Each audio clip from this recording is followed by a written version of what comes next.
Listeners are advised that the information in the following program is of a general nature only. Professional guidance should always be sought for any health concerns. So good morning and welcome to Good Health, where each week we explore the things we can all do to stay well, stay healthy and enjoy life to the full. My name is John Healy, and there are many health conditions where sufferers may find themselves unconscious or in a life-threatening situation, and it becomes essential that they receive the right treatment quickly.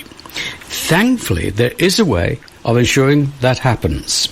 MedicAlert provides attending doctors and or paramedics with instant alert to any conditions which may influence the help, the treatment that they render. So joining me today to explain how all this works, I'm delighted to welcome Libby Day, CEO of Australia MedicAlert Foundation. Good morning and welcome, Libby. Good morning, John. Thank you for having me on. It's a pleasure. Now, can we begin by asking you to explain to our listeners just what MedicAlerts are and what they do? Sure, I can definitely do that, John. So MedicAlert is a really important service that hundreds and thousands of Australians living with a hidden or chronic health condition sign up to. What we know is that currently 1 in 5 Australians live with 2 or more chronic health conditions. And at MedicAlert, what we do is provide a service. As you know, when people perhaps need to get checked out by a first responder, they are trained to check for a pulse. Yep. So our medical IDs are carefully placed at the points to be easily spotted. Yeah. And what MedicAlert is, it's a service where your unique health record, so everyone has a different health system, sure, is recorded, and that is available 24/7 to emergency response service providers who can access your detailed health records, in particular when you can't speak for yourself. Sure. Who, apart from obviously the general statement of when you are not in a position to speak for yourself, that could happen to any of us, of course, if we were knocked unconscious in a motor accident or whatever, but who specifically are MedicAlerts aimed at?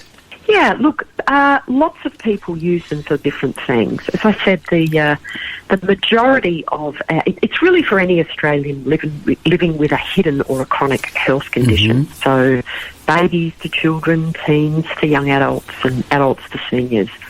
Our members are very diverse, but most commonly the conditions that they include, or common conditions that we have, include allergies and anaphylaxis, perhaps heart conditions, diabetes, and conditions that require blood thinners.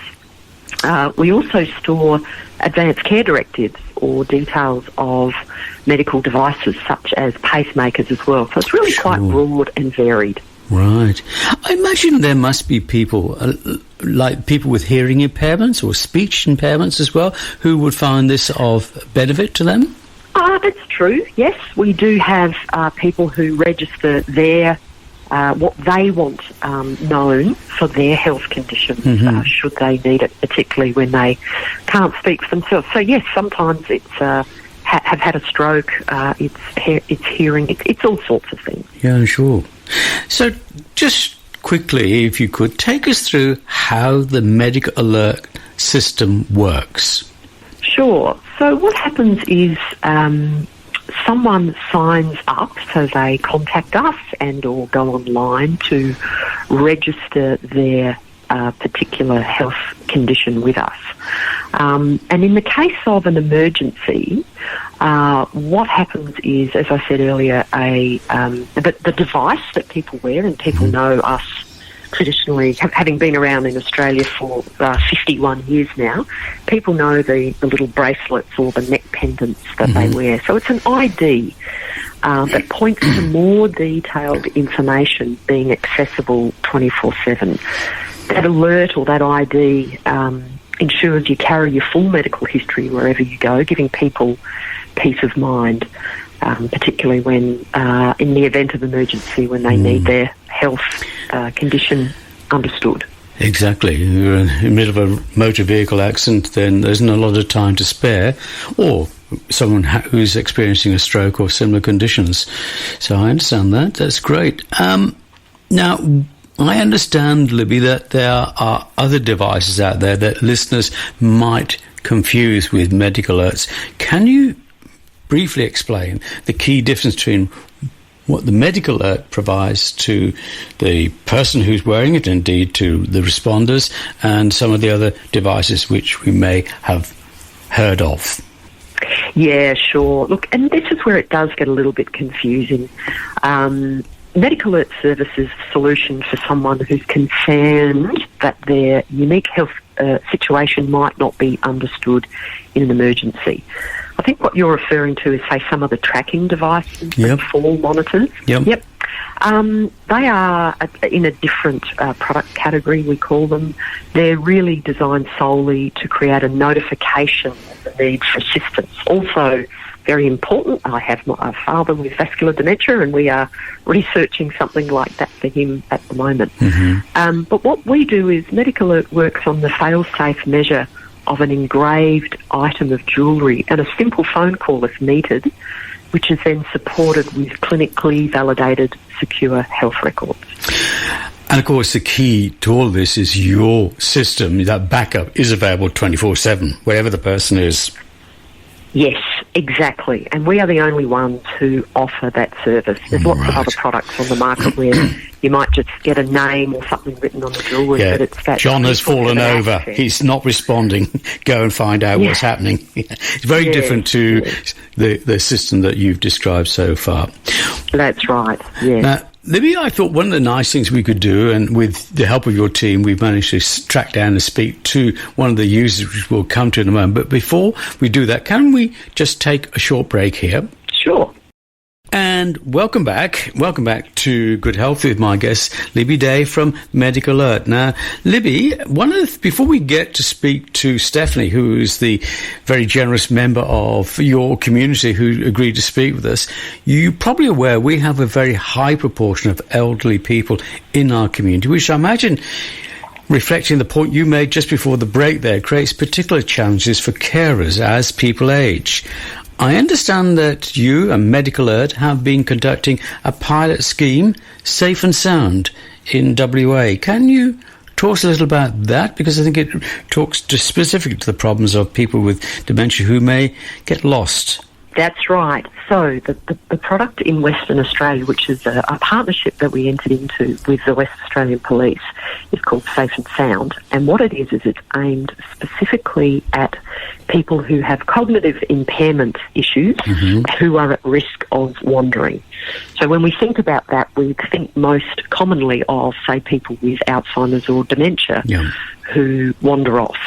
And this is a great partnership, a pilot for WA, and we're very hopeful to roll this out into other states and territories around Australia in the coming years. But it's through the use of a simple form with a recent photo. A recent photo is very important when people go missing, because the police need to be able to visually identify them. What the product is we store detailed records of people's physical characteristics, any identifiers, markers they may have on them, which then creates a complete profile. And along with that photo, we hold that, we store that. That's not information that is stored by the police. But through our database and our 24/7 service, when someone goes missing, the police activate that. We provide them with an up-to-date call-out detail, and then they get ahead and get to work and do what they do in search and retrieval and find people quickly. That is such a great idea, isn't it, really? It's fantastic that we do know our police are really pushed. They've got so many other demands in their time. As you say, the fact that they have easy access to all that very particular information that can help them to identify the person is terrific. Yeah, go ahead. It is. And what's wonderful about it is we're not seeing the headline of so-and-so got lost and, some terrible thing happened to them 4 or 5 days later when they were found. Yes. People are being found quickly out. The first case was someone was found within 30 minutes and they were returned home safely. So while it doesn't make great, headlines for media, imagine the carers and their loved ones when they know that that person is found and returned safely. It is such a huge comfort. So we're delighted that this service is working, that people are joining, and as I said, hopeful that we can discuss with others in other states and have it rolled out in the coming years. Well, all power to your elbow in doing that. Now, of course, one of the best ways to appreciate the benefit of MedicAlert and interventions such as this is hear directly from someone who's benefited from them. And thanks to your team, as I said, I managed to get to speak with Stephanie Henderson the other week, and here's what Stephanie had to say. So let's have a quick listen. My next guest is Steph Henderson, who I'm delighted to say has agreed to speak to us this morning, because Steph is a MedicAlert user. So Steph, good morning and welcome. Good morning, John. And can I begin by asking you, what caused you to seek out MedicAlert and start to use it in the first place? Well, it was my doctor that advised me about it, and I actually had seen the sign every time I went into my doctor's, and we discussed it a couple of times. I was suffering from very bad asthma. At the time it was bronchial and then turned to severe asthma. The first time I went into hospital was really, really bad in the middle of the night, and I was wired up to everything possible.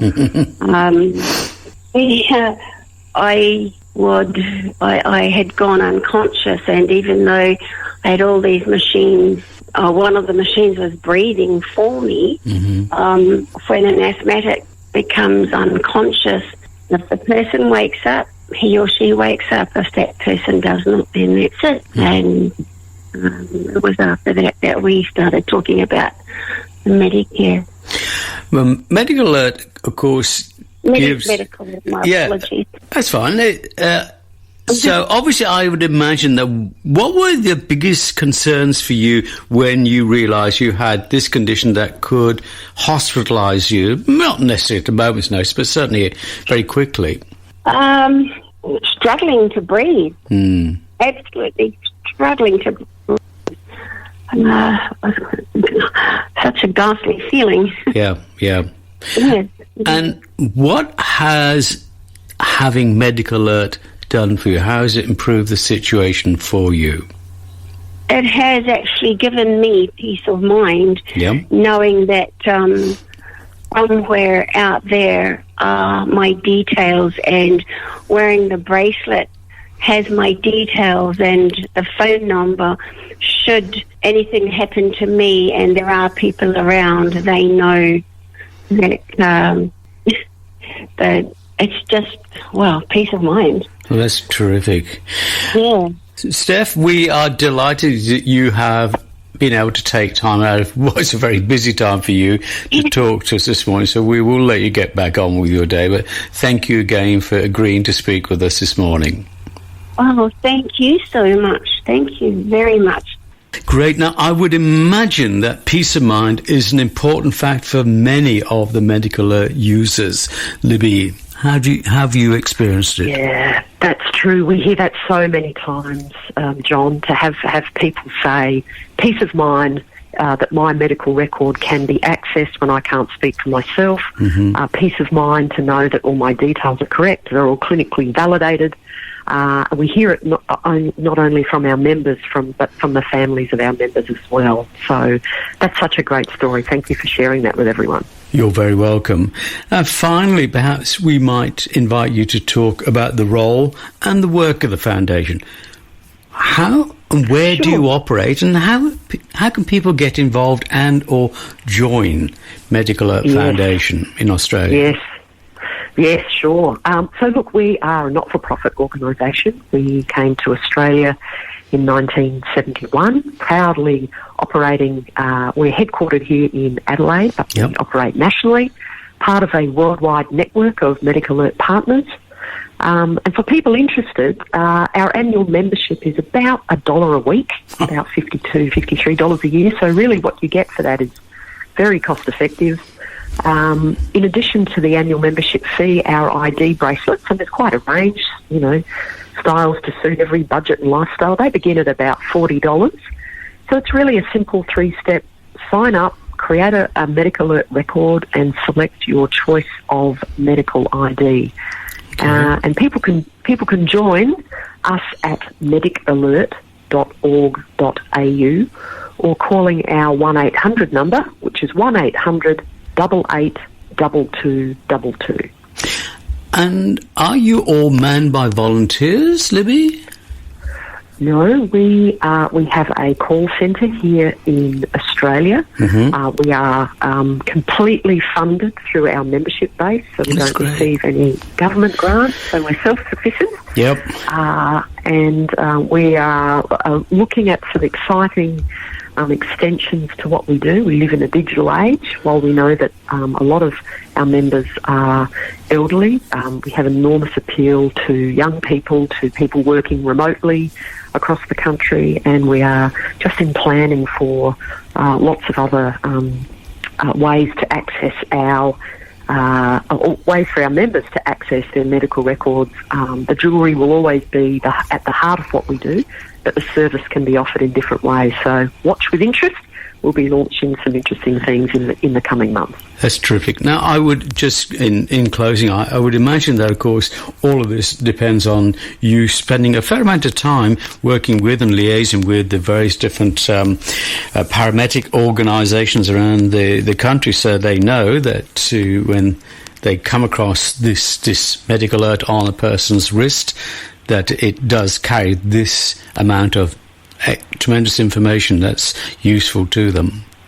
Yes, that's right. We know that first responders are trained to check for a pulse, and certainly this year we'll be doing a lot more, increasing that dialogue and that interaction with first responders, who are so important in that they are usually the first ones on the scene when something happens to someone. So very strong and long-standing relationships we have with first responders, emergency responders, etc. Libby, thank you so much for your time today. I really appreciate it, and you taking the time out to speak to us. And good luck with the expansion of all those great initiatives that you've started off down there in South Australia. But we must make the point, of course, this is a nationwide thing. It's available right across Australia for anyone who's interested. That's right. It certainly is. And thank you for having me on. That's okay. And, of course, if anyone would like any more information about MedicAlert, you can, of course, go to their website, which is, as Libby said, medicalert.org.au. And that 1-800 number again, Libby, if you wouldn't mind. Sure. 1-800-882222. Terrific. Thank you again. And, of course, if you miss part or all of today's show, you can listen to this discussion at any time on Facebook. Just look for Good Health, where you can also catch up with a selection of earlier interviews. Do join me next time when we will be discussing domestic violence. But until then, thank you for listening, and good health. Good Health program is about to begin its 9th year on air. Much of that is thanks to the long-term support of sponsors such as Foster Tuncurry Physio, Foster Private Hospital, Manning Support Services, Anglican Care, and Banks and Dade. If you provide a health-related service and would like to reach an audience targeted to your specific needs, please speak to our sales team today. 655 8433.